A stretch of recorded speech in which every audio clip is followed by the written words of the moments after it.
Bieira raguta txakolierara gamba eta onjoekin.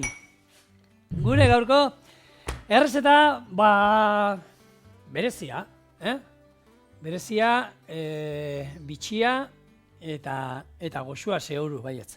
Hemen arraizalda badaukat, bieirak, bieirak lortu ditut bakarrik, esaten gezurrik, izostuak lortu ditut, eta hau desizosten utzi ditut, eta urrau, noski nola ez, holako gauzak ez bota inoiz, hau erabiliko dugu, gure arraizalda hontan da zaporea emango dugu, bale? Eta hau gero erabiliko dugu.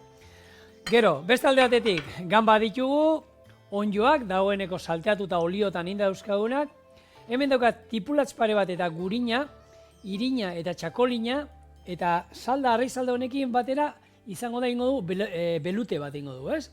Orduan izango da gero raguta hau bustitzeko erabiliko duna.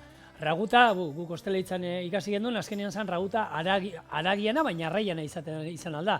Da, arraiero aragia saltzan, ez? Eta kasu honetan, ingo diogu saltzak eramango du, tipulatxak eta txakolinan zaporia.